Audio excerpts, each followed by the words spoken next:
महाराष्ट्राचे उपमुख्यमंत्री आणि अर्थमंत्री अजित पवार बारामतीजवळ विमान अपघातामध्ये कालवश झालेत. सकाळी 8:45 वाजता झालेल्या या भीषण अपघातानं संपूर्ण महाराष्ट्राला जबर धक्का बसलाय. महाराष्ट्राच्या राजकारणामध्ये तब्बल 40 वर्ष राजकीय मुसाफिरी करणारा नेता विमान अपघातामध्ये अचानक कालवश झाल्यामुळे महाराष्ट्राच्या राजकीय वर्तुळ देखील शोकात बुडाले. राज्यातल्या जिल्हा परिषदांच्या निवडणुकांच्या प्रचारासाठी अजित पवार आज बारामतीच्या दौऱ्यावर होते. त्यांच्या दिवसभर आज बारामतीच्या परिसरात जाहीर सभा होणार होत्या.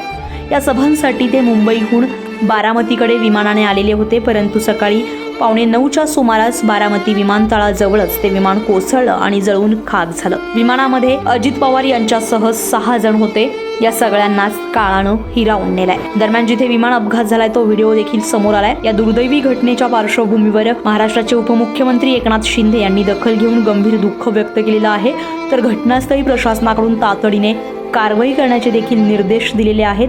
तर मुख्यमंत्री देवेंद्र फडणवीस आणि उपमुख्यमंत्री एकनाथ शिंदे हे बारामतीकडे रवाना झाल्याची माहिती मिळते. तर या घटनेवर उपमुख्यमंत्री एकनाथ शिंदे यांनी दुःख व्यक्त केलंय.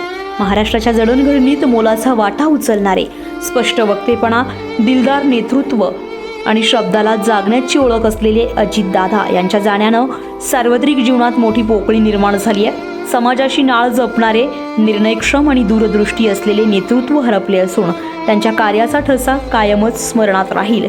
अशा कर्तृत्ववान नेतृत्वाला भावपूर्ण श्रद्धांजली. ब्युरो रिपोर्ट, उत्तर महाराष्ट्र लाईव्ह, नाशिक.